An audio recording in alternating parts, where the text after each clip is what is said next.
Дамы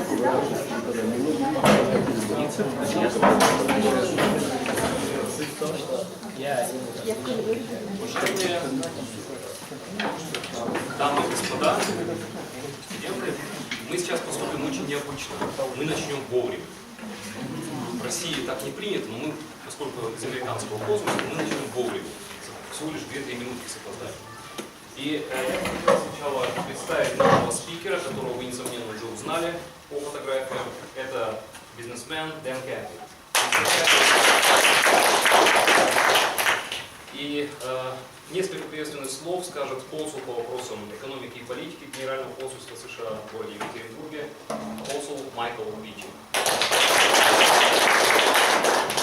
Дамы и господа, друзья, это большая привилегия быть здесь с вами сегодня.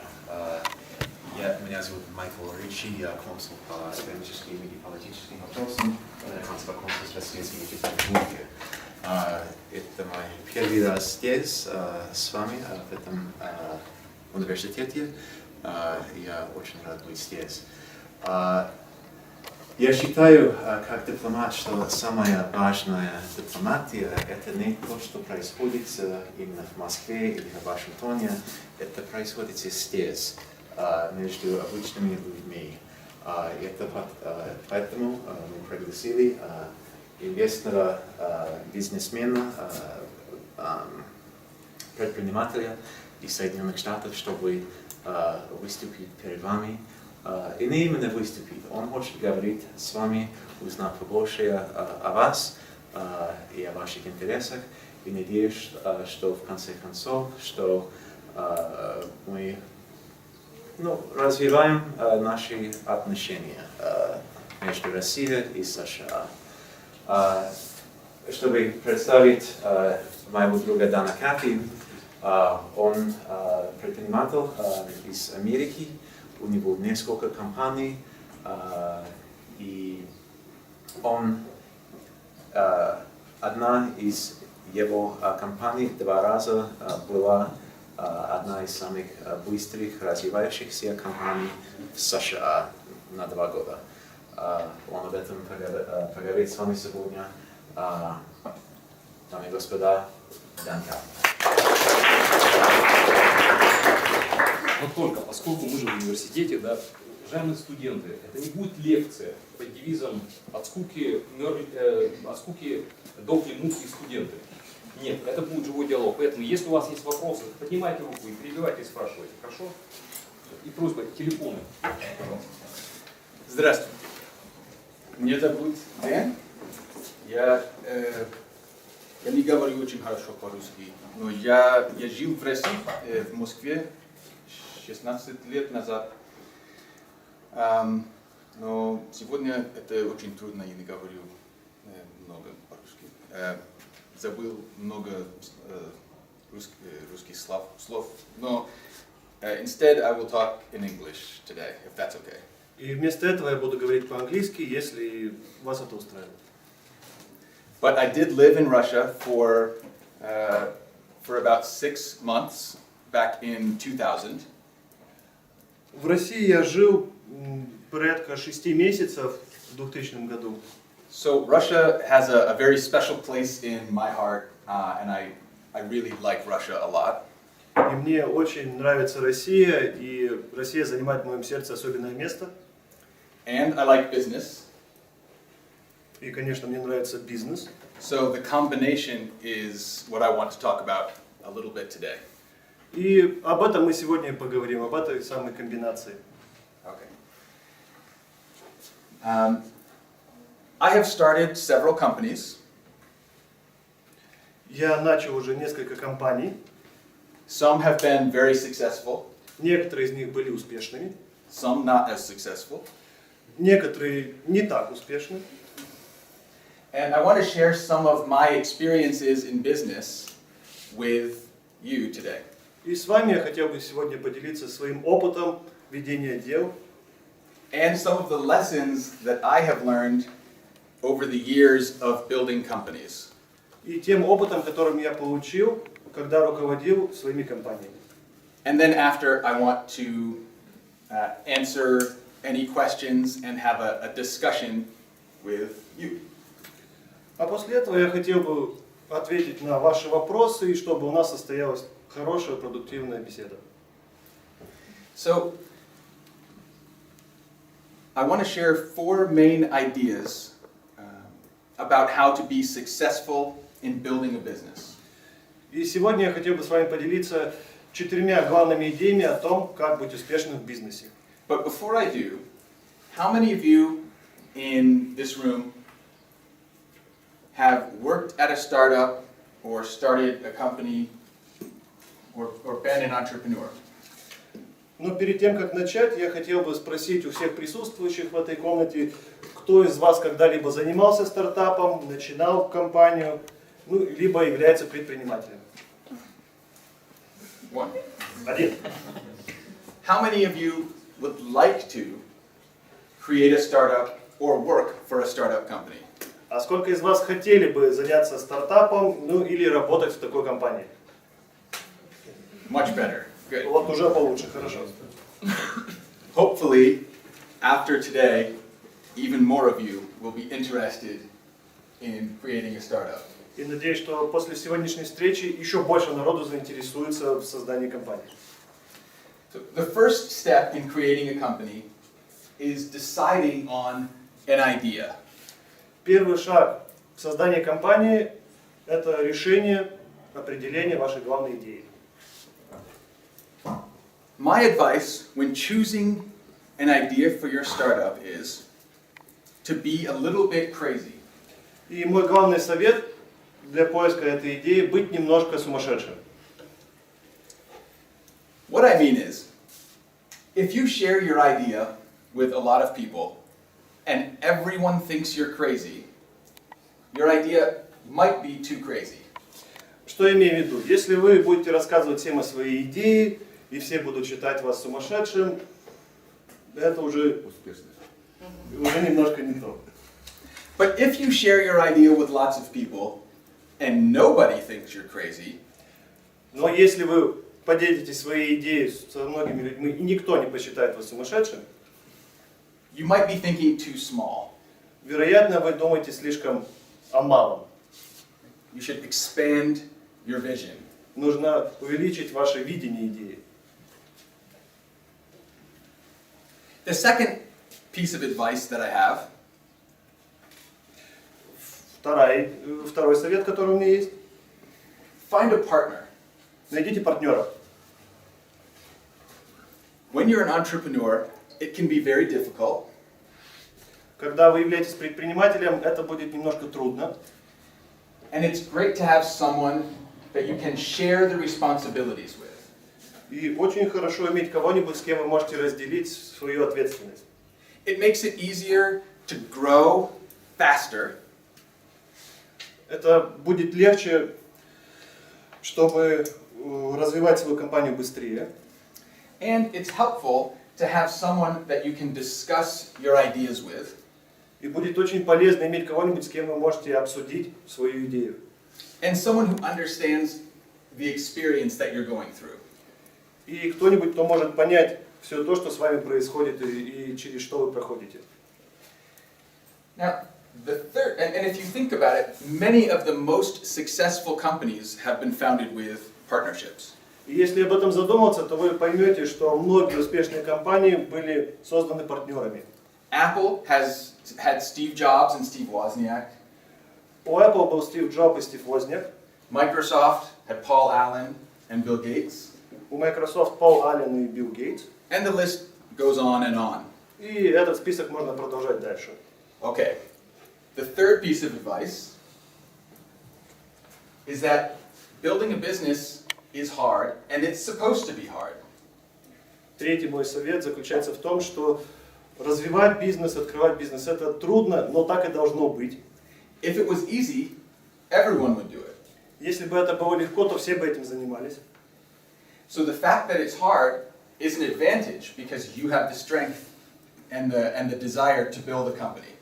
И в этом и заключается мой третий совет. Если это тяжело, значит у вас есть то, что нужно для открытия компании. If you know that it's hard before you start, you won't be surprised when you run into these challenges. Если вы знаете, что открытие компании это тяжело, то вы не удивитесь, когда вы столкнетесь с проблемами. I'll tell you that if you start a business, you will fail. И я вам так скажу, если вы начнете бизнес и провалитесь, Sometimes. иногда такое случается. Hopefully, not all the time. К счастью, не всегда. If you think of it like boxing, Если думать об этом как о боксе, you will get punched in the face вас будут часто бить по лицу. often. Довольно часто. You will get knocked down. Вас повалят, вы попадете в нокдаун. And the key to being a successful entrepreneur И ключ в том, чтобы быть успешным предпринимателем, is getting back up заключается в том, чтобы встать. and then getting knocked back down again И чтобы потом вас снова повалили. and back up. И снова встать. Now, the fourth piece is related, which is launch. That's a good word. Let's see. Start the company. Четвертый совет заключается в том, чтобы начать свою компанию. The biggest killer of startups is that they never start up. И самый главный убийца всех стартапов это в том, что никто их не начинает. It's so sad to see an entrepreneur with great ideas, Так печально видеть хорошего предпринимателя с хорошей идеей, but they never create the company because they're too scared. которые никогда не открывали компанию, потому что им было слишком страшно. It's natural to be scared. Это естественно быть напуганным. And like I said before, it makes sense because you will fail sometimes. И как я уже говорил ранее, в этом есть смысл, потому что когда-нибудь у вас все равно будет неудача. But it's so important to take those first steps and actually start to build your dream. Но это важно, чтобы сделать первый шаг и начать вашу мечту.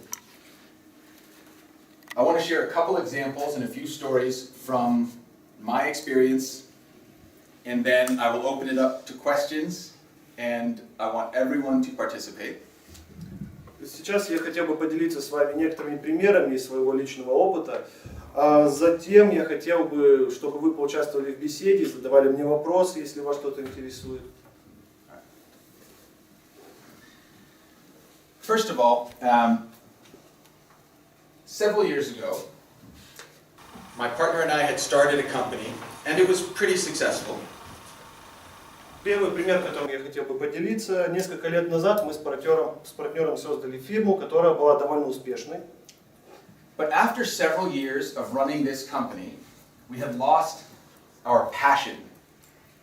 Но спустя несколько лет после управления этой компанией мы потеряли страсть, потеряли интерес. That is a dangerous thing for a startup. И это очень опасная вещь для стартапов.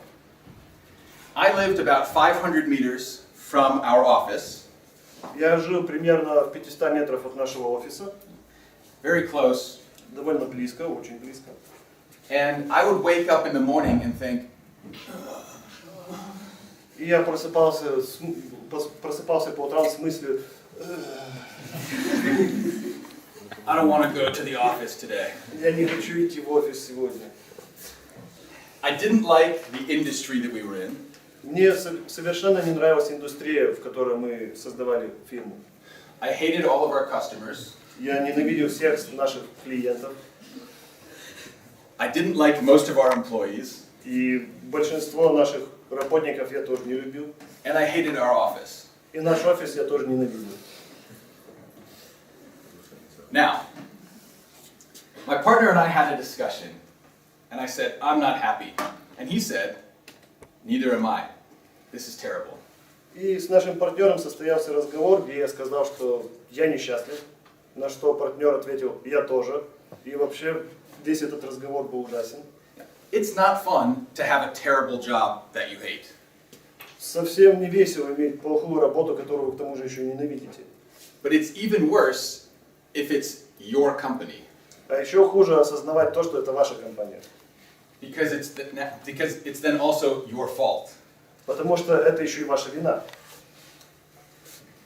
But one of the great things about being an entrepreneur is that you control your destiny. Но одна из хороших вещей по поводу того, что вы являетесь предпринимателем, заключается в том, что вы еще и контролируете свою судьбу. If your situation is bad, Если ваша ситуация плоха, change it. поменяйте. One of my favorite quotes is from Steve Jobs. Моя любимая цитата Стива Джобса. And he gave a commencement speech, a graduation speech for Stanford University in 2005. Которую он сказал на выпуске университета в Стэнфорде в 2005 году. It's one of the best speeches I have ever heard in my life. Одна из самых крутых речей, которые я когда-либо слышал в своей жизни. Much better than my presentation today. И гораздо круче, чем моя презентация сегодня. And if you haven't watched it, I would encourage all of you, go on YouTube and watch it. И если вы еще не посмотрели, то я всем настоятельно рекомендую залезть на YouTube и посмотреть. In this speech, Steve Jobs says, every day I look in the mirror.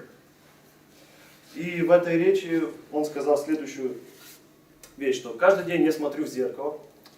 And I ask myself, if today were my last day, И спрашиваю себя, что если бы сегодня мой последний день в жизни? would I want to spend it doing what I am about to do today? Потрачу ли я его на то, что я собираюсь сегодня делать? And he said, when the answer is no for too many days in a row, И если ответ нет на протяжении уже нескольких дней, then I know that I need to make a change. то я знаю, что нужно что-то менять. So that's where we were with this company. Ну и вот, возвращаясь к компании, вот на этом месте мы с партнером и остановились. So we decided to take a risk Мы решили взять риск. and we put all of the pieces of the company that we didn't like, И взять все, что не нравилось в компании, the employees, the office, работников, офис, most of the customers, большую часть клиентов. we put them together and sold them to a competitor. Мы собрали все их вместе и продали нашему конкуренту. Like I said, it's good to be a little bit crazy. Как я уже и говорил, нужно быть чуть-чуть сумасшедшим. We kept a core piece of technology Мы сохранили главные технологии and a few of our very best employees. и часть наших самых лучших работников. We got a new office Мы взяли новый офис and we started over. и мы начали заново. That was a scary decision, Было страшно принимать такое решение, but that was the moment that our company really started to grow. но именно этот момент и стал переломным в том, когда наша компания начала увеличиваться и расти. And the reason is that we started to do things we were passionate about again. И опять же, одна из причин в том, что мы начали заниматься тем, чем мы серьезно хотели. We made some important decisions. The first one was, we will only hire the best and the brightest. Одно из главных решений было в том, что мы нанимали только самых умных и самых ярких работников. You see, my partner and I said, we're both smart and capable, Видите ли, мы с партнером, побеседовав, решили, что мы оба умных человека, у которых есть возможности. so if we build the kind of company that we would want to work for, И если мы хотим создать такую компанию, в которой нам бы самим хотелось работать, I think other smart and capable people will come and work there too.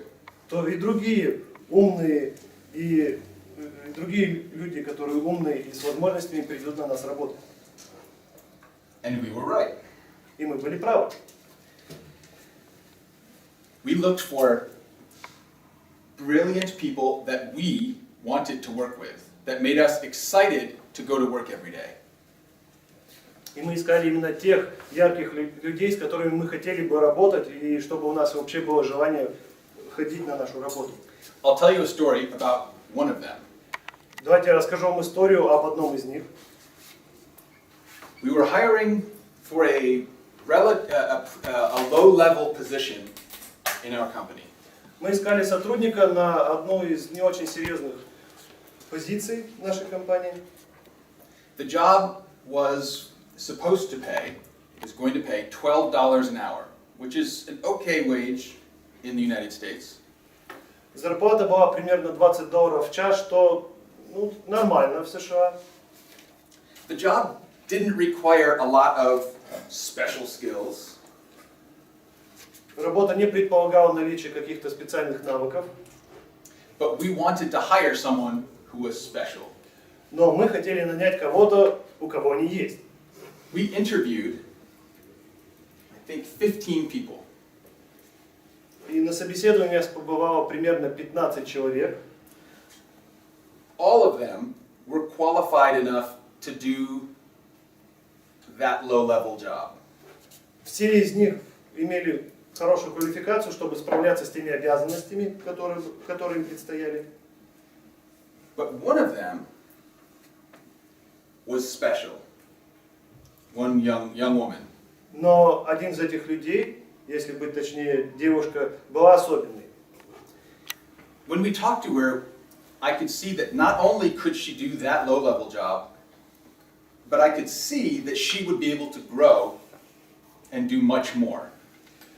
При разговоре мы поняли, что у нее есть способности не только для того, чтобы выполнять поставленные задачи, но и для того, чтобы в дальнейшем расти и выполнять более трудную задачу.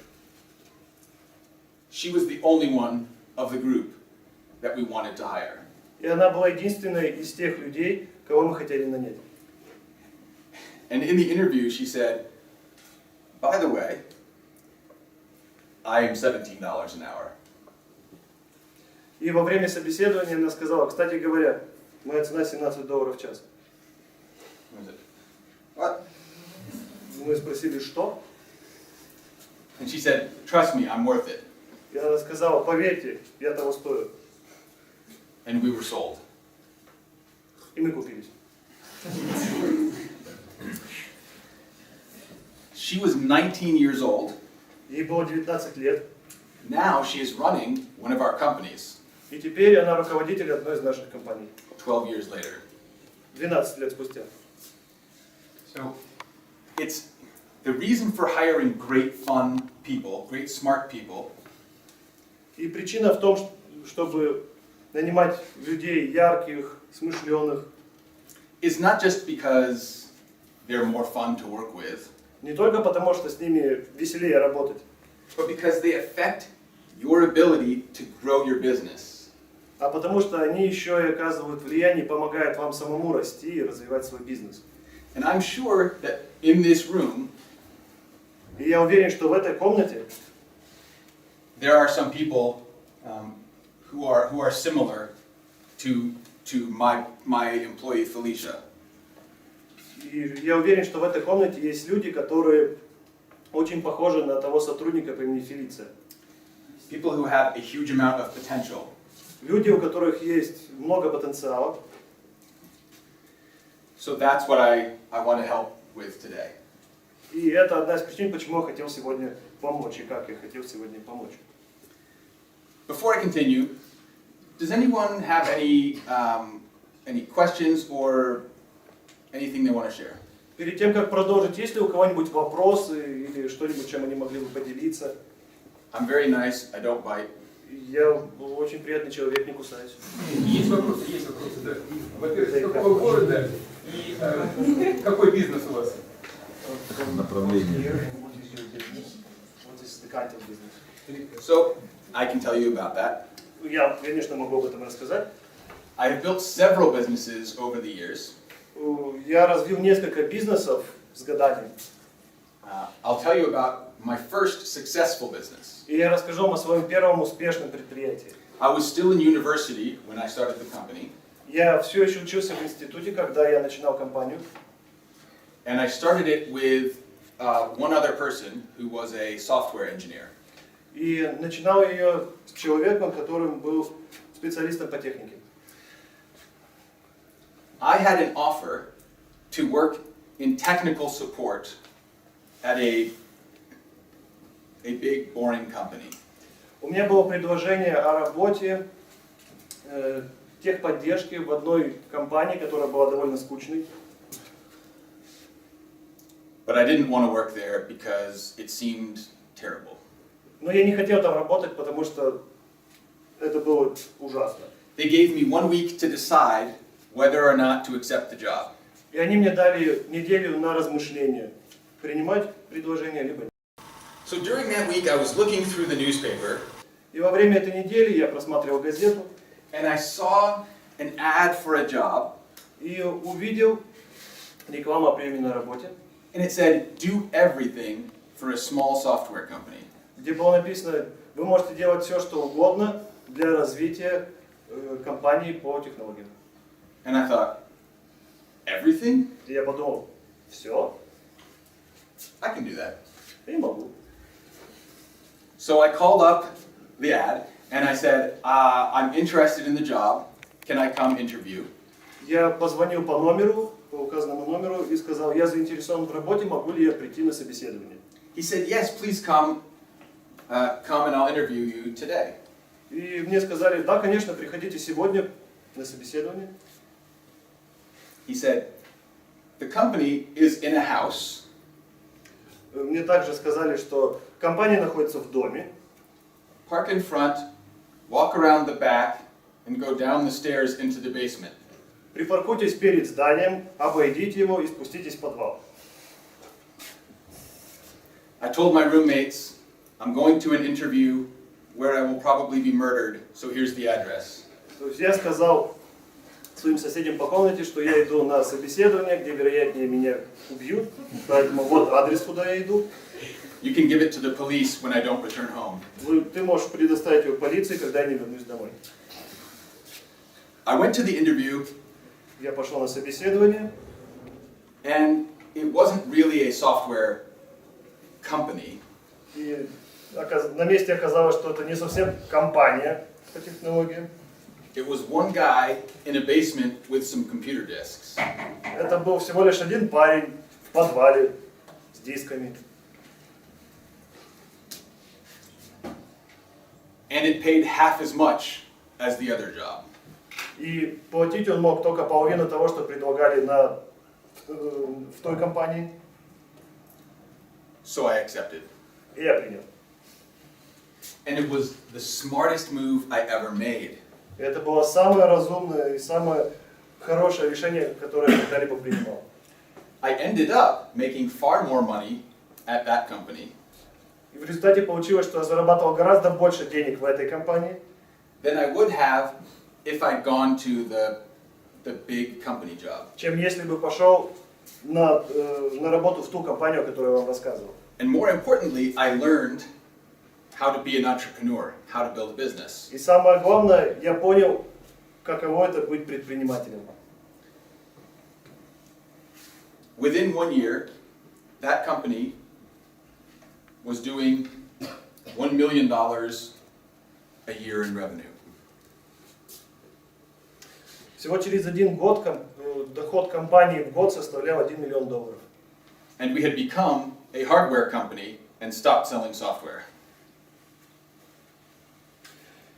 И мы начали торговать уже компьютерами, а не просто принадлежностями. And I realized, I'm good at this. This is what I should do for a career. И я понял, что вот то, чем я хочу заниматься в своей жизни. After that, I left and started my next company with my current business partner. Затем я начал уже новую компанию с моим текущим бизнес-партнером. And now together we have started a software technology company. И вместе с ним мы уже открыли компанию по ПО, An online marketing company, компанию, которая торгует онлайн, a large enterprise software company, большую компанию, которая также занимается программами обеспечения. And we have had a tremendous amount of success. И в целом у нас все прошло очень успешно и идет до сих пор. We've built companies that were financed internally or financed by organically, grown organically. Bootstrap, like that idea. Мы открывали компании, которые сами финансировали. We have also built companies where we have received venture capital funding. Также мы открывали компании, от которых получали финансирование от других лиц. And we have seen the advantages and the disadvantages of both styles. И мы уже видели преимущества и недостатки обоих путей финансирования. Okay, so now I want to open up to more questions. Теперь я хотел бы услышать еще вопросы. And I will answer as best I can, but I really like engaging, so please raise your Я hands. попытаюсь ответить на них всех, и я повторяю, я очень люблю вести беседу, поэтому я готов выслушать еще вопросы. Okay, who's going to be next? There we Кто go. будет следующим? Пожалуйста. Winner. Здравствуйте, меня зовут Елена. Сейчас среди российской молодежи модно говорить, что образование не обязательно, что можно заработать деньги, не обучаясь в вузе. По вашему мнению, необходимо ли профессиональное образование? Нужно ли вообще учиться, или можно это все отбросить и идти в бизнес?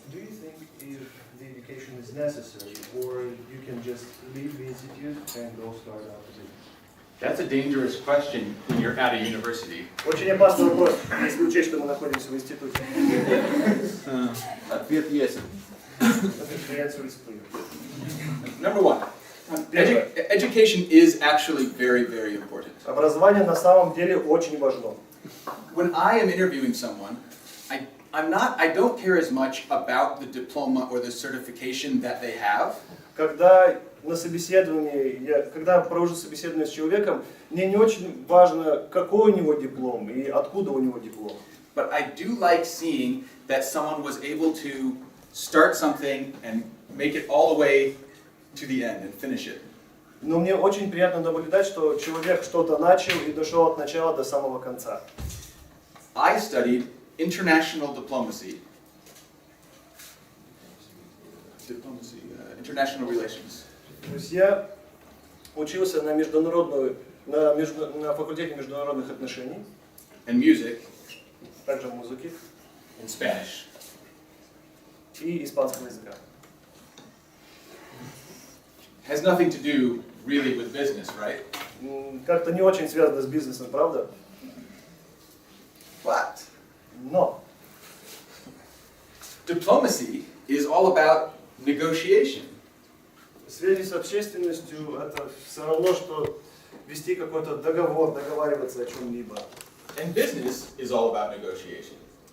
И смысл бизнеса в переговорах. So my parents will ask me, why did you spend all this time studying international relations just to go be a businessman? И родители меня часто спрашивают, зачем ты потратил так много времени, обучаясь на факультете международных связей, когда мог просто пойти и начать компанию. And I say, relax, relax. Я говорю, расслабьтесь, все хорошо. It actually does help me in my business every single day. На самом деле это образование помогает мне в ведении бизнеса каждый день. So not everyone that works for me has studied business. Не все работники, которые работают в данный момент на меня, имеют отношение к бизнесу. In fact, Steve Jobs talks about his college experience. И вообще, если вспомнить Стива Джобса, когда он рассказывал о своем опыте в колледже, в образовании, It was a very short college experience, у него был довольно-таки малый опыт образования, less than one semester. менее одного семестра. But the most important class that he took Но самое важное занятие, на которое он ходил, was a calligraphy class. были занятия каллиграфией. Why? Ну почему?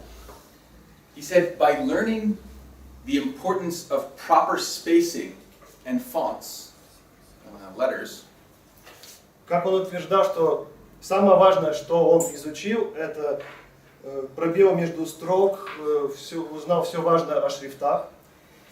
it helped him to understand the importance of user interaction as he designed the Macintosh. И все эти знания помогли ему в создании Макинтоша. So,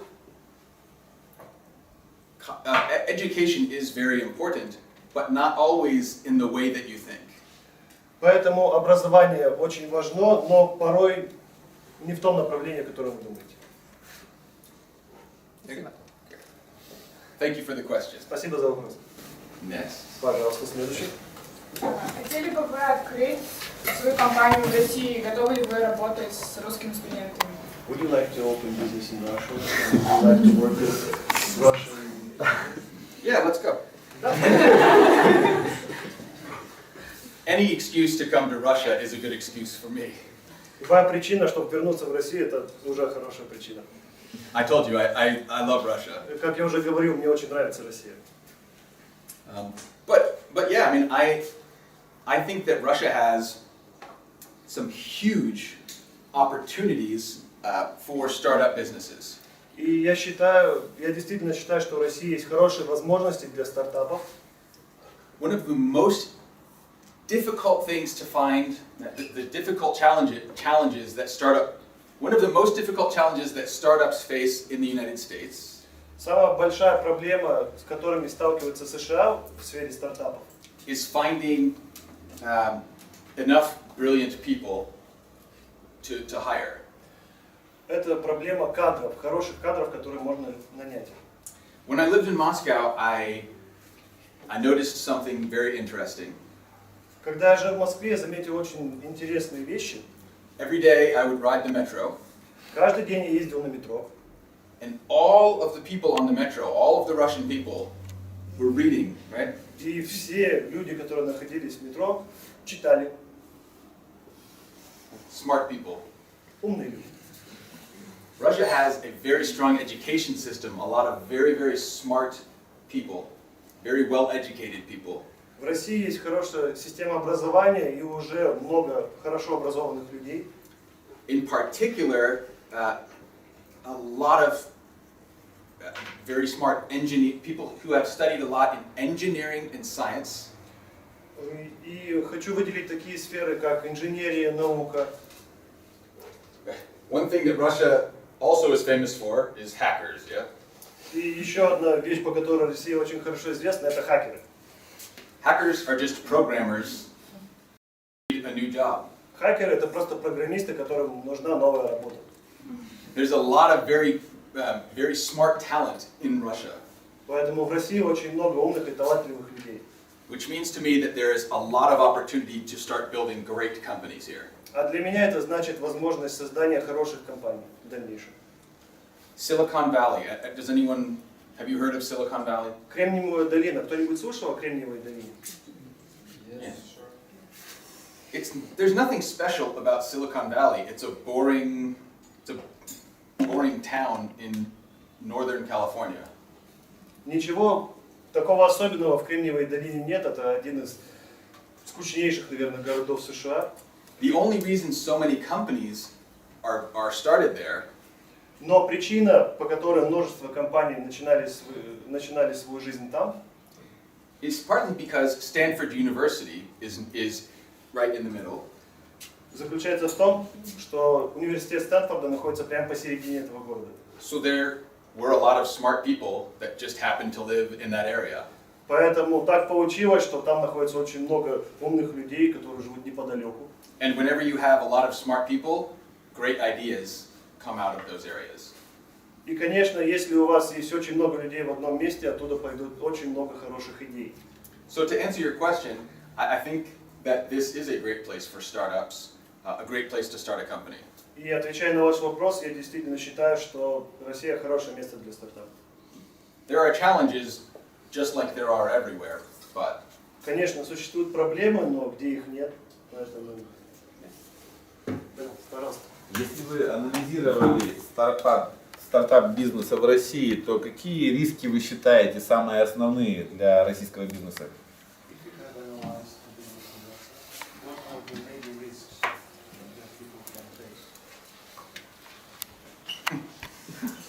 А то вы только хорошее сказали. Of course. А у нас все плохо. I say the good stuff. Конечно, конечно, я говорю только о хорошем. Yeah. No. Okay. So one challenge that I've found is raising startup capital, venture capital, right? Первая проблема, с которой я наверное, понял, которая есть в России, это начальный капитал у компании. There isn't a great environment or ecosystem yet for startup venture capital. There is not a lot of it yet. Пока что не очень хорошо развита эта система, и порой очень трудно найти стартовый капитал.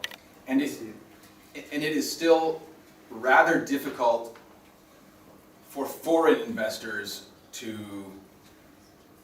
operate in Russia. И для иностранных инвесторов все-таки проблематично работать в России. Yeah. There is a lot of regulation, as you probably know.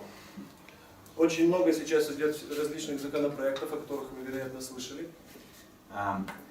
And those are, that can make it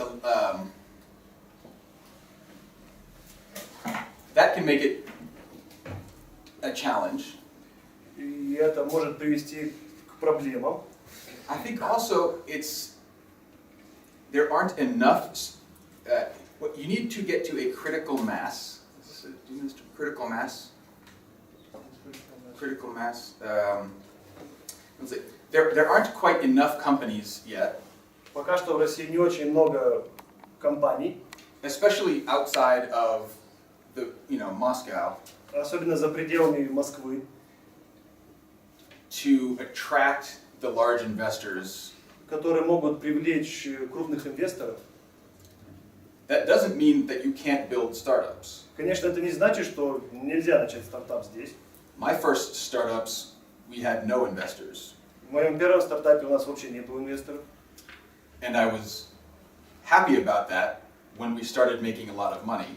И я был очень этому рад, когда мы начали зарабатывать большие деньги. Because we owned the whole thing. Потому что мы единственные владели всей компанией. So that's one challenge. Это одна из проблем.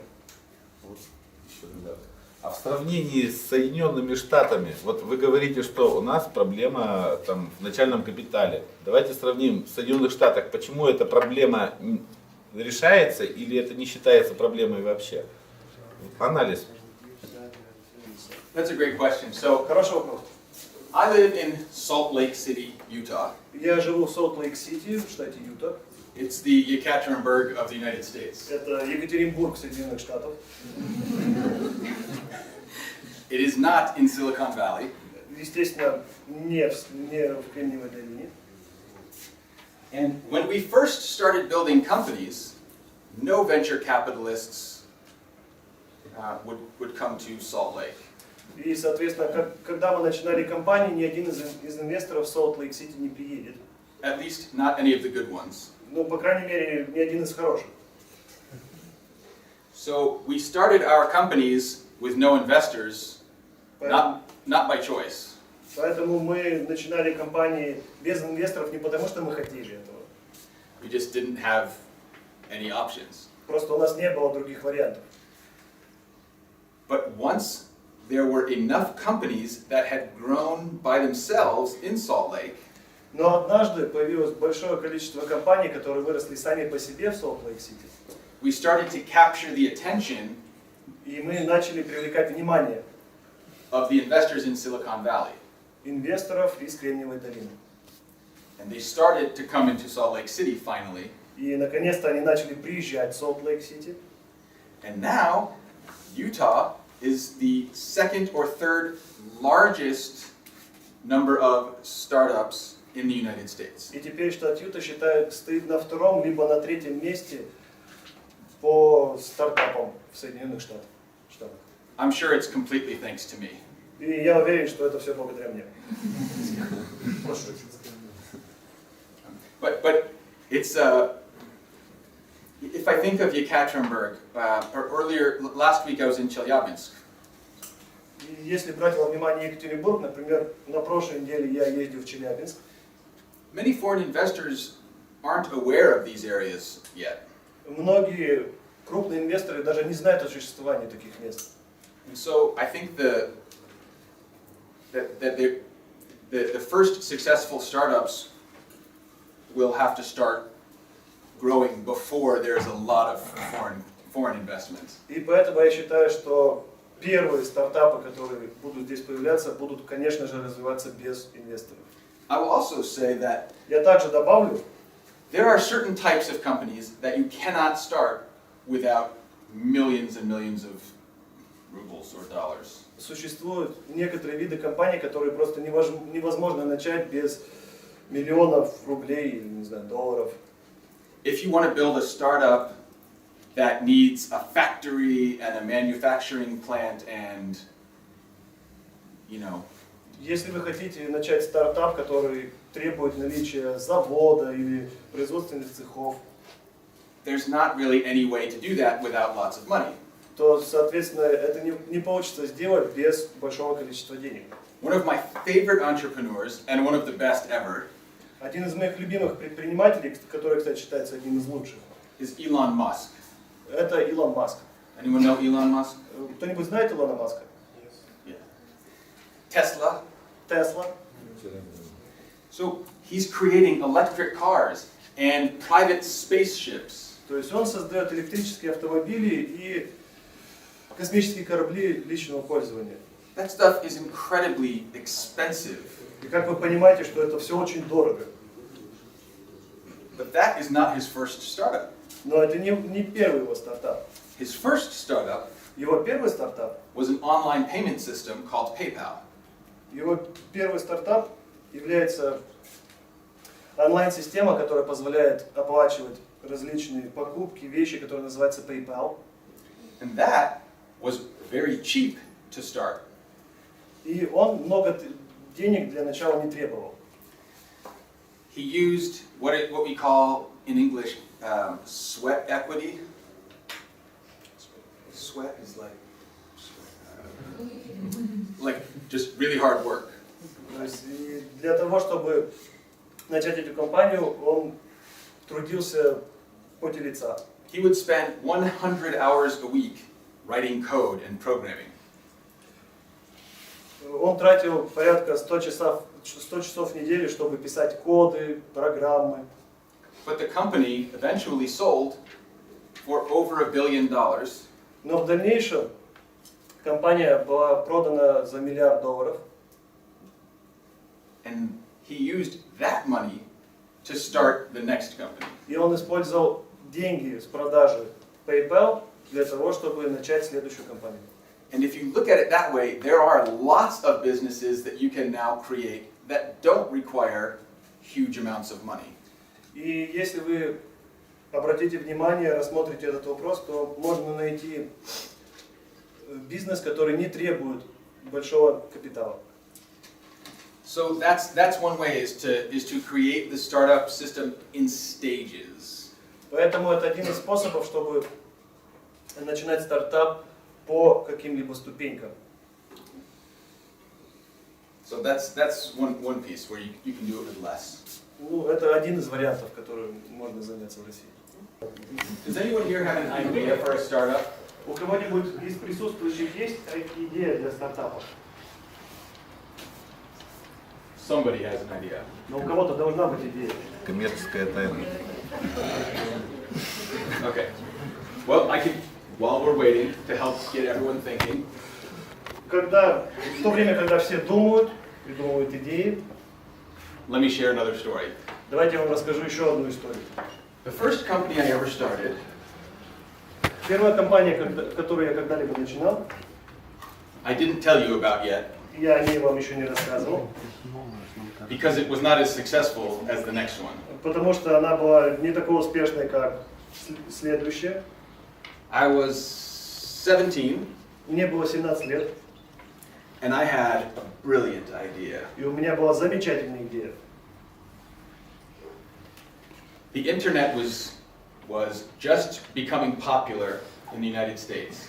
Интернет только становился популярным в США, And it was still difficult for people to set up a computer and get online. и для многих людей все еще была проблема, чтобы настроить компьютер и, соответственно, выйти в онлайн. All of you young people with smartphones don't understand this. Все вы, молодые люди со смартфонами, не понимаете этой проблемы.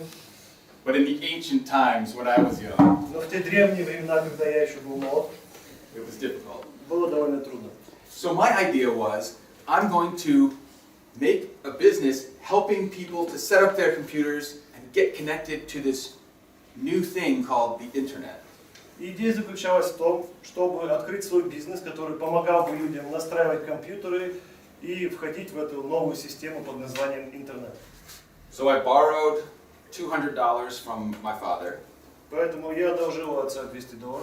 I printed up little papers, flyers, Я распечатал флаеры. and I went and passed them out around the neighborhood, I stuck them on people's doors. И просто ходил по своему району и раздавал эти флаеры, прикреплял к дверям. And I had my phone number on it. И там был мой номер. I was so excited. Я прям так был возбужден. And I went back to my house to Я wait пришел домой for all the business to come. и ждал, когда ж мне позвонят и когда у меня уже наладится бизнес. Sitting by the phone. Сидел у телефона. One phone call. Был один звонок. And they didn't buy. И они не купились. Now, I didn't give up because of that experience. И я не сдался, исходя из этого опыта. I did give up on that business. Я, скажем так, прекратил этот бизнес, Because it was a stupid business. потому что он был довольно глупым. But I didn't give up on creating companies. Но я продолжал создавать компании, я продолжал заниматься этим. Not every idea is going to be a winner. Не каждая идея будет являться хорошей, Not every business is going to make a lot of money. и не каждый бизнес будет зарабатывать много денег. That's okay, Это нормально. as long as you keep trying. Главное, чтобы вы не останавливались, продолжали дальше. Now, many of you raised your hands when I asked who wants to create a startup. Многие из вас подняли руки, когда я спрашивал, кто хочет создать стартап. So somebody better have an idea, Поэтому лучше бы кому-нибудь все-таки предложить свою идею. or you're in big trouble. Или у вас большие проблемы. Who wants to share an idea for a startup or ask another question about business? Any questions are good. Кто хочет поделиться идеями о стартапах, кто хочет вообще задать какие-либо вопросы о стартапах, пожалуйста. Oh, Mika, yes. Вопрос первой парты. Как меняются отношения по мере внутри компании, по мере ее роста? How do the relationship change due to the growth of the company? When a company starts to grow, it creates a lot of problems. Как только компания начинает расти, то уже появляются определенные проблемы. But you're happy to have those problems Но я вам скажу, это хорошо, когда у вас появляются такие проблемы. because it means your business is successful. Просто это означает, что ваш бизнес успешен. I told you before, I didn't study business or management in school. Как я уже вам говорил, что я не изучал бизнес, не изучал управление персоналом, когда учился. Now, that wasn't a problem when there was only two people in a small office together. Конечно, не было проблем, когда в офисе находилось всего 2 человека. But as the company grew, Но как только компания выросла, we had more and more people, у нас появлялись все больше человек, больше сотрудников, and I needed to learn how to manage. и мне пришлось учиться, как ими управлять. I thought, we're all working together, everyone will get along and be friends all the time. Я думал, что так как мы работаем вместе, все, конечно, друг с другом поладят, все у всех будет хорошо. It turns out that's not how it really works. Выяснилось, что все работает совсем не так.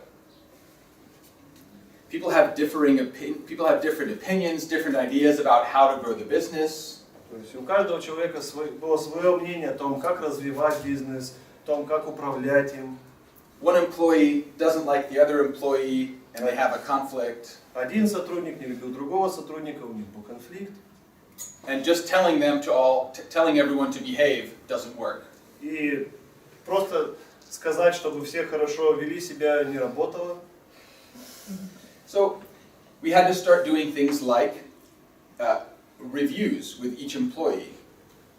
Поэтому мы начали проводить такие встречи с каждым из сотрудников. So our plan was, my partner and I would do a review with every single employee every quarter. И ситуация была следующая. Мы с партнером решали делать такие встречи с сотрудниками каждый квартал. It was a great idea, but it was a great idea when we had 10 employees.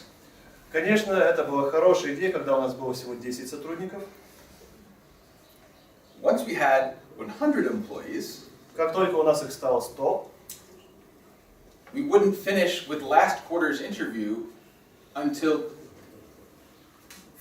the next quarter.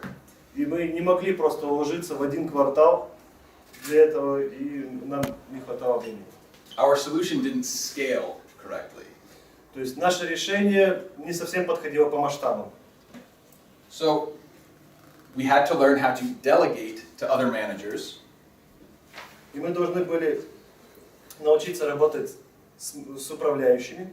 Which is tough because when you create a startup, Что само по себе трудно, потому что когда вы создаете стартап, it's kind of like your baby. это как бы ваш ребенок. And I don't want other people messing with it. И я не хочу, чтобы другие люди как-то вмешивались в воспитание ребенка. But if you're going to grow as a company, you have to delegate those responsibilities. Но как только ваша компания начинает развиваться, вы должны быть готовы к тому, что часть своих обязанностей вы должны будете распределить между людьми. As the company grew, I could no longer personally negotiate every single contract that we made as a company. То есть тем, как компания развивалась, я уже самостоятельно не мог уделять внимание всем договорам, всем встречам. As we had more and more customers, Потому что появлялось все больше клиентов, I no longer had a personal relationship with every single customer of ours. и поэтому у меня просто не хватало времени, я не мог общаться напрямую со всеми своими клиентами. So I had to have trust in my team, Поэтому я должен был поверить в свою команду, which is why I said at the beginning, it's so important to hire the very best people that you can. И как вы помните, вначале я говорил, что очень важно нанимать самых лучших людей, которые есть на рынке труда. Because those people might end up running large parts of the business. Потому что эти люди могут в дальнейшем стать одними из управляющих ваших компаний. You might save a few dollars hiring someone who's not very good. Вы можете, конечно, сэкономить несколько долларов при найме человека, который не совсем подходит. But it will come back to bite you in the butt. Но в дальнейшем это вам все лопнется. Вот это в России проблема. That's the problem. Yeah, it happens. Because people think, oh, it's a bargain, it's a discount for this person. То есть все начинают думать, да, конечно, это такая сделка для человека, скидка может быть. But really, it's not a good deal. Но скажу вам честно, сделка это плохая. You have a Да, question? пожалуйста. Мне интересна судьба этой девушки, сколько она сейчас стоит. Она стоила $17, сколько стоит она сейчас? I'm wondering about this position that we're talking about, how she's doing now, what is her price now. Второй вопрос. She now makes... First question and the second question. Второй вопрос. Что ее удерживает в компании и есть ли с ней проблемы? What works in the company and is there any problem? Excellent questions. Отличные вопросы. First, Для начала. she makes probably $200,000 a year. Для начала она примерно зарабатывает $200 тысяч в год, Which is a lot. что довольно-таки много. She lives in a big, nice house. Она живет в большом, хорошем доме. She's a mother. She has one son. Также она мать, у нее один сын. And she stays in the company because she makes a lot of money and she really enjoys it. И остается она в компании, потому что зарабатывает много денег, и ей это нравится. She likes being the boss, Ей нравится быть начальником, and she's good at it. и она хороша в этой роли. Поэтому не замужем, да? She's married. Нет, она замужем. Сказали, один ребенок, командовать. Yes, that's interesting. In Russia, is it normal for a mother who has a baby to keep working? Да, это замечательно. Мне вот интересно, в России это нормально, что когда у матери один ребенок, она продолжает работать? Yes, normal. Да, конечно, нормально. Мало возможностей просто вот таких вот. Not a lot of opportunities for those mothers. Yeah, that is actually a really good point. Вот это, кстати, хороший. У нас садик работает с 9 до 6. Вот представьте, если нет ни бабушки, ни дедушки, куда их деть детей? So our kindergarten works from 9 to 6, and you can imagine if there is no grandparents. Yeah, Where it goes to be. that's a good point. Хорошая идея. So, I like to say, first of all, in the United States, in most of the United States, it is pretty normal for a young mother to keep working. То есть в большинстве штатов США это вполне нормальная ситуация, когда мать продолжает работать. In Utah, it was not as popular for young mothers to keep working. В Юте, с другой стороны, было не очень популярной идеей среди матерей продолжать работать. People think a little bit they think like the old times in Utah. В Юте многие думали, как их давным-давно учили.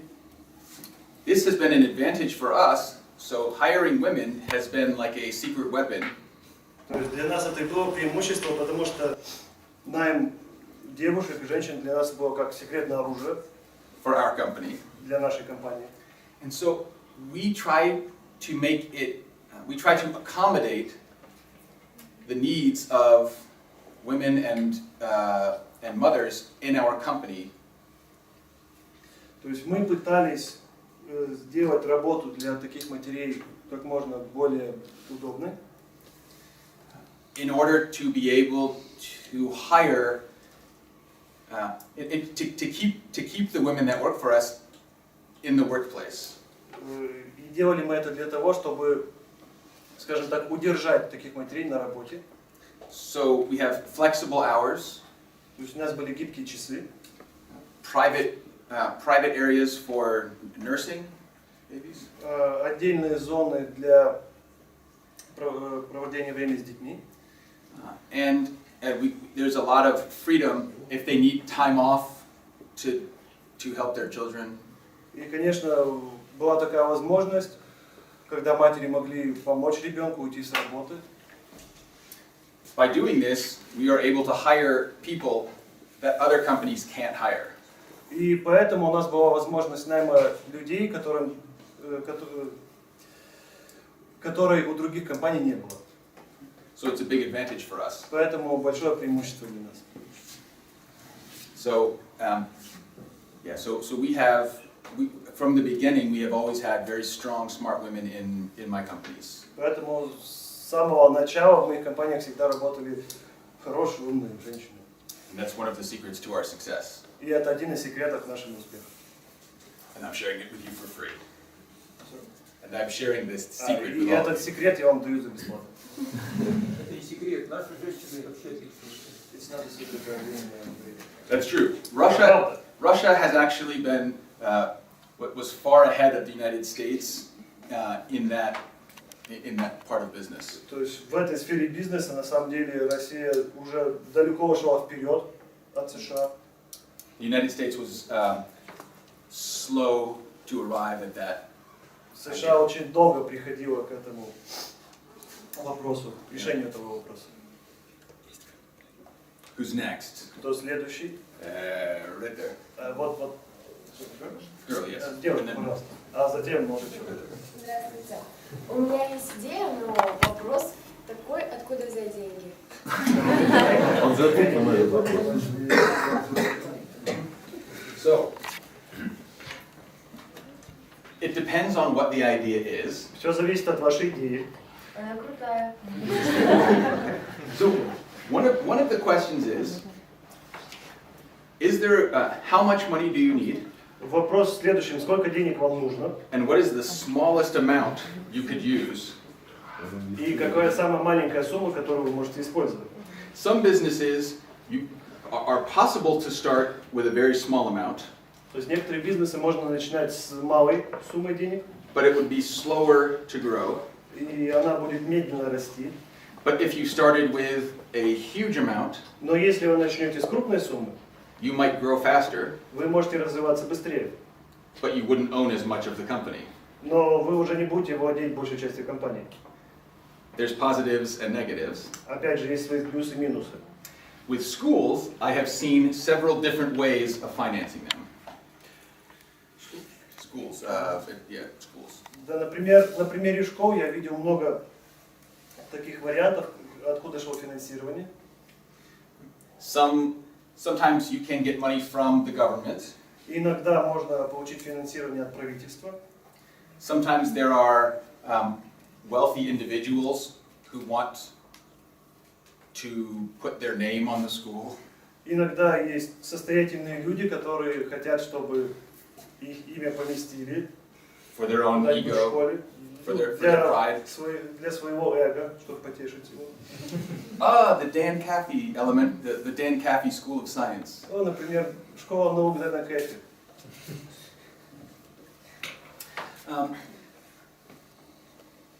One of the most important skills for an entrepreneur Одни из самых полезных навыков для предпринимателя is to be bold, to not be shy when asking for funding. То есть нужно быть смелым и никогда не стоит стесняться, когда вы просите финансирование. With our newest company, Наша, скажем так, новейшая компания, we have raised over $20 million in venture capital. мы заработали порядка 20 миллионов долларов. When we started raising money for the company, Как только мы начали зарабатывать деньги для компании, we talked to everyone we knew. мы разговаривали со всеми, кого мы знали. Every venture capitalist, И каждый, скажем так, финансисты, every bank, с каждым банком, every rich person, с каждым богатым человеком. and almost all of them said no. И практически все из них сказали нет. And we were already successful entrepreneurs. А мы уже были успешными предпринимателями. Almost all of them said no, and one said yes. Практически все сказали нет, но один из них сказал да. That means when you're raising money, То есть это значит, когда вы пытаетесь получить деньги для финансирования, for every yes that you get, за каждое да, которое вы услышите, you should expect to get at least 30 no's. вы должны будете знать, что вы получите порядка 30 нет. One area where entrepreneurs sometimes fail И одна из сфер, в которой предприниматели обычно получают неудачи, they ask 5 or 6 different investors, они спрашивают возможность финансирования 5-6 источников, and of course they get 5-6 no's. И, конечно же, они получают 5 или 6 нет в ответ. It's just math. Это просто математика уже. And then the entrepreneur goes, И все предприниматели огорчаются and they give up. и сдаются. You need to expect 30 no's for every yes. То есть вы должны ожидать, что получите примерно 30 нет, и только потом вы получите 1 да.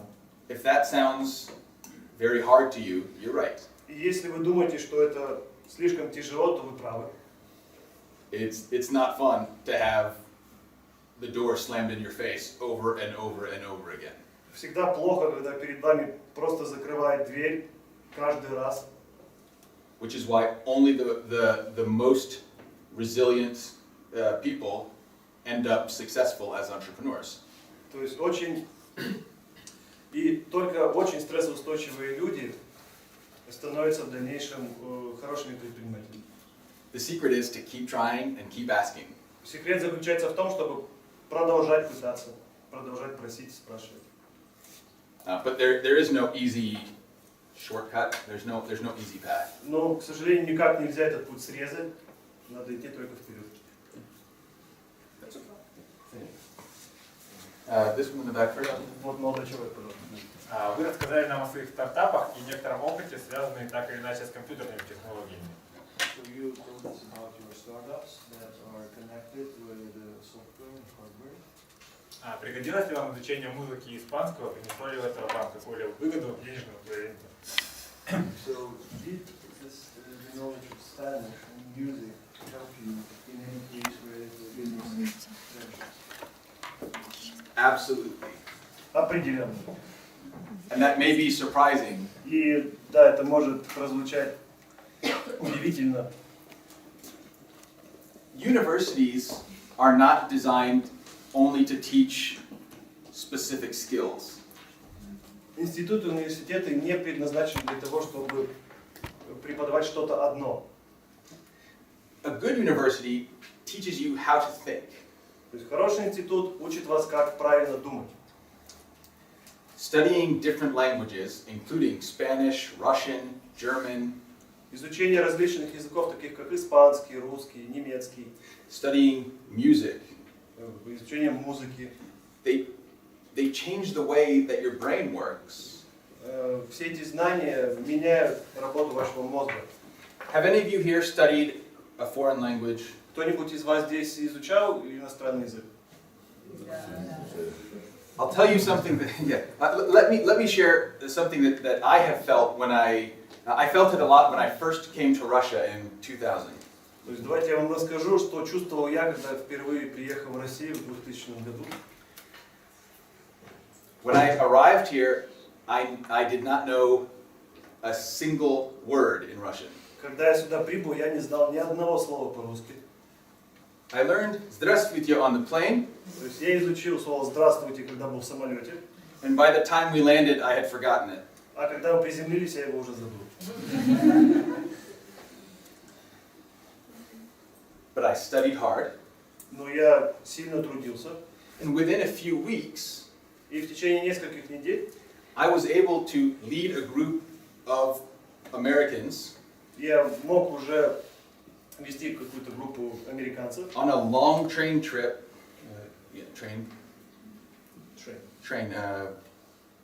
Railroad. То есть я мог уже сопровождать группу американцев, когда мы ехали на поезде From Moscow to Yekaterinburg, из Москвы в Екатеринбург. which used to take a lot longer И как бы это занимало чуть больше времени on the slow Soviet trains. на старых советских поездах. And I was the only one who spoke any Russian. И я был единственным, кто мог говорить хоть что-то по-русски. But I was able to communicate enough to make it out here and back, and no one got lost or killed. Но мне хватило моих знаний, чтобы, во-первых, добраться из Москвы сюда, чтобы никого по пути не потерять, и более того, чтобы никто по дороге еще и не умер. As I was learning Russian, I would walk around Moscow and look at signs and read words. То есть, изучая русский, я ходил по Москве, смотрел на знаки, пытался их прочитать. I would talk to as many people as I could. Я разговаривал со всеми людьми, которых я встречал. And there's this feeling sometimes when you learn one new word, И то чувство, когда вы изучаете одно новое слово, and by learning that word, it makes many other words make sense. и как только вы понимаете это слово, то сразу приходит понятие и других слов. The feeling that that gave me, И то чувство, которое я от этого получал, I described it as I could feel myself, I could physically feel myself getting smarter. и я могу описать этот процесс только что, когда я изучал новое слово, я становился умнее. Я прям чувствовал, как я становился умнее. This happens with math, it happens with music, and it really happens with language. И все это можно использовать в контексте математики, музыки, языков. It changes the way you see the world. Это меняет ваше восприятие мира. For me, it also gave me the confidence that I could do anything. Ко всему прочему, мне это дало ощущение того, что я могу сделать все. And confidence is one of the most important traits of an entrepreneur. И уверенность в себе – это одна из главных черт, которой должен обладать предприниматель. If you don't believe in yourself, Если вы в себя не верите, no one else is going to believe in you. никто в вас не поверит. So I absolutely think that studying those things helped me be successful. И я абсолютно уверен в том, что изучение всех этих предметов помогло мне в моей жизни.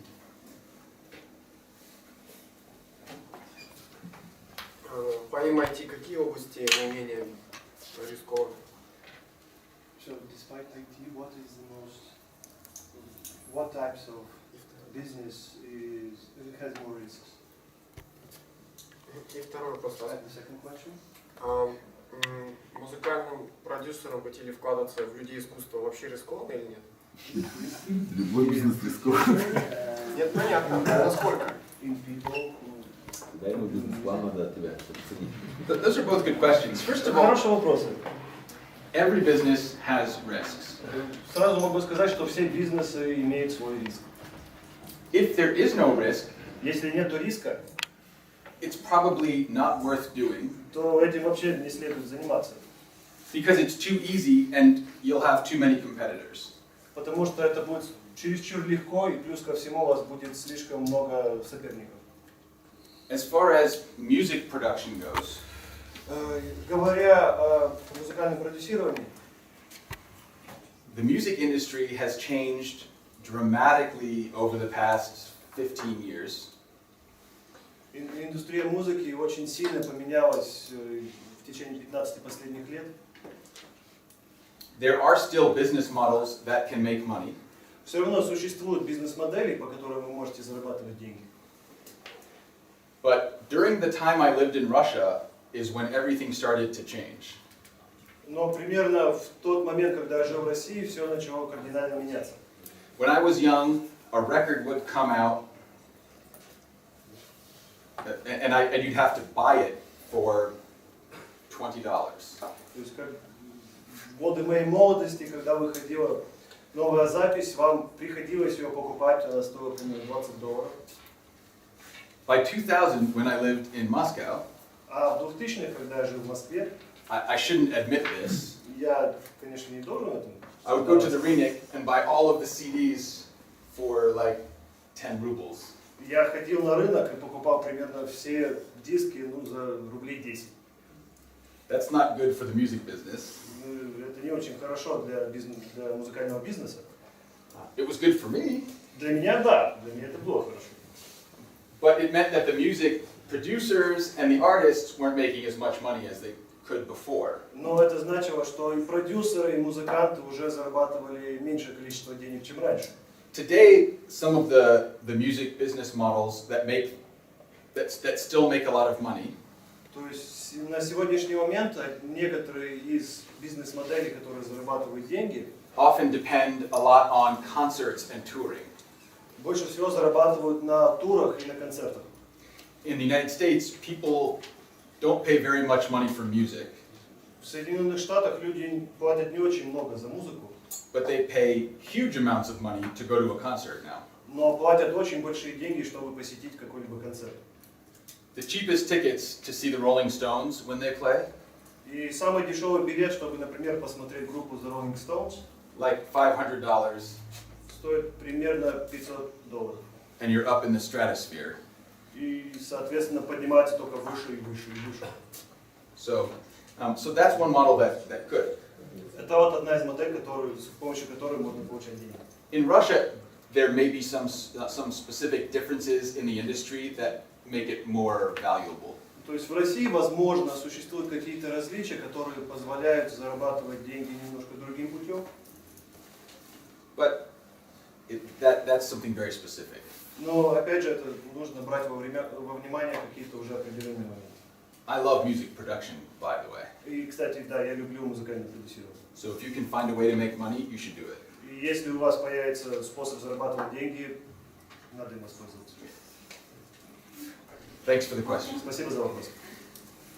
Good morning, my name is Kakavы, and you asked about any ideas, and I can sell you one ideas.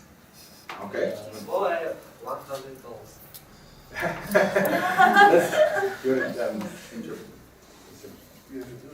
Можете повторить, пожалуйста? You asked about Вы спрашивали о идее. I got it, but did they hear? Я понял. Значит, меня зовут Батыр, и вы спросили о различных идеях. Я могу вам продать одну идею за $100. So that's a funny joke, but there's Хорошая шутка. there's a good business point in it. Но в ней есть смысл. Entrepreneurs, thank you by the way. Спасибо большое за этот In Russia, вопрос, за это предложение. in Russia, in the United States, all over the world, Как и в России, в Соединенных Штатах, как и по всему миру, entrepreneurs often think that their ideas are incredible or amazing or worth a lot of money. предприниматели очень часто думают, что их идеи замечательные и что они стоят очень много денег. They're not. Нет, не стоят. Because the difference between an entrepreneur and someone who just has ideas Потому что различие между предпринимателями и просто людьми, у которых есть идеи, is action. это действие. Elon Musk isn't a genius because he had an idea about making a very fast electric car. То есть Илон Маск не является гением только потому, что он придумал идею, как сделать электрический автомобиль. I had that idea. У меня тоже была такая идея. But I didn't invent the electric car and build a huge factory and change the world with it. Но я не построил электрический автомобиль, не построил заводы и мир не изменил. Think of Yuri Gagarin going into space. Подумайте о Юрии Гагарине, когда он полетел в космос. America had the idea also, У Америки также была такая идея, but Russia did it. но Россия в конце концов это сделала первой, So they won. поэтому выиграли. The idea is worth nothing. Поэтому идея как такова ничего не стоит. Wouldn't it be cool if we went to Mars? Было бы это здорово, если бы мы полетели на Марс. Oh, what a brilliant person. О, какая замечательная идея. The value is in doing it, in creating the technology, in the execution. Ценность идеи заключается в том, чтобы ее воплотить в жизнь. Most ideas В большинстве своем идеи это... И право последнего вопроса уходит. Здравствуйте, скажите, пожалуйста, как вы думаете, на сегодня наиболее рентабельный бизнес в офлайн или в онлайн? So, what do you think? What is the most profitable business nowadays? Is it offline or online?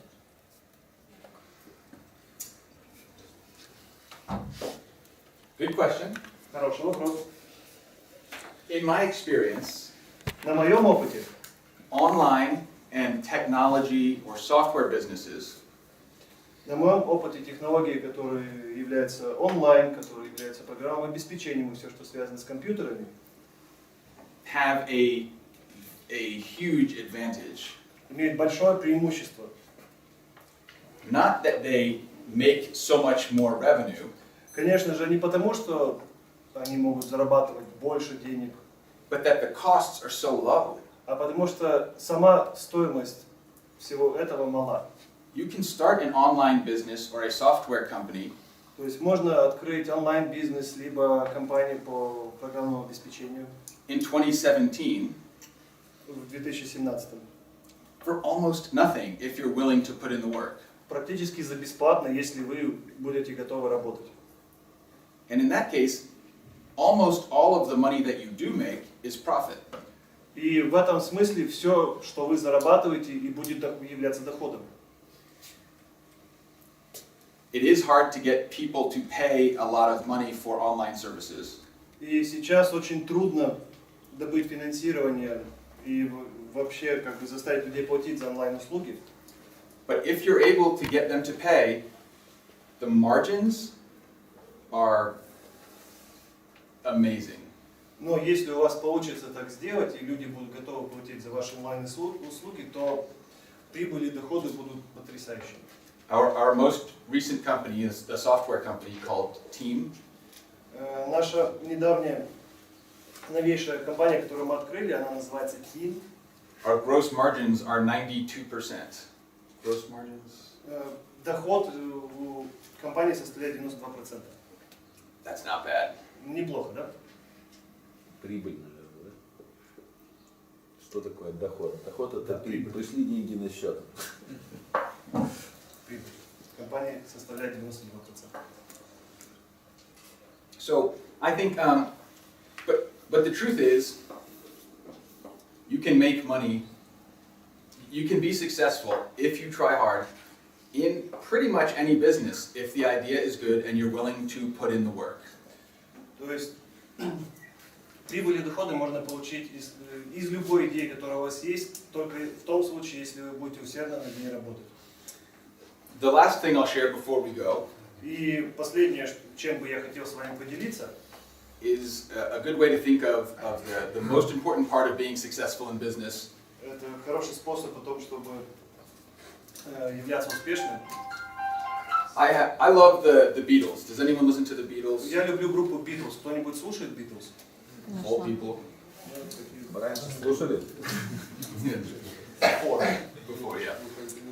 One of the Beatles, George Harrison, he was a rock star. Один из участников группы, Джордж Харрисон, был рок-звездой. And he was married for a long, long time. И женат он был довольно долгое время. He was not a very easy person to be married to. И являлся сам по себе не очень простым человеком в общении и не очень простым человеком в отношениях. After he died, I saw an interview with his widow, his wife. И после его смерти я видел интервью с его вдовой. And they said, "What is the secret to a long marriage?" И ее спросили, в чем успех такого долгого брака. And she smiled. Она улыбнулась. And she said, "The secret to a long marriage is just don't get divorced." И секрет такого долгого успешного брака заключается в том, чтобы не разводиться. That's really the secret to business. Just don't quit. И в этом заключается секрет бизнеса. Просто не бросайте его, продолжайте работать. You can get knocked down lots of times. То есть, опять же, вы можете потерпеть неудачу много раз. As long as you keep getting back up, the fight isn't over. Но чем чаще вы встаете, тем дольше будет продолжаться бой. Спасибо.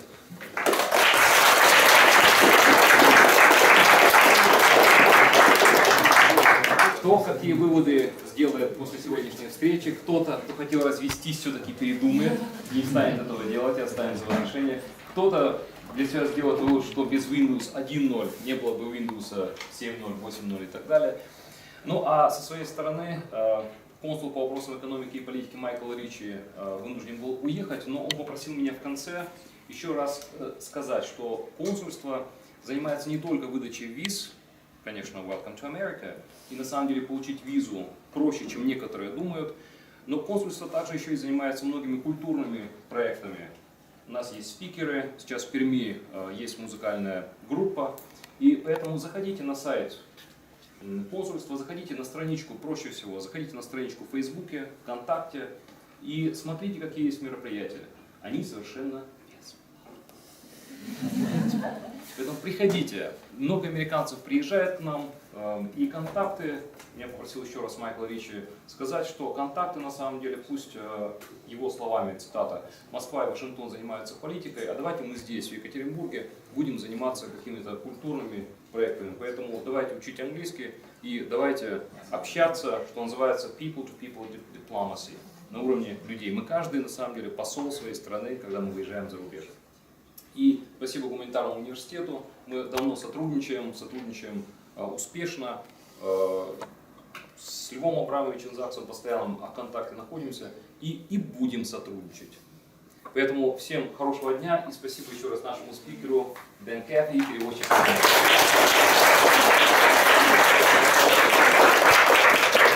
Спасибо, всем хорошего дня. Спасибо.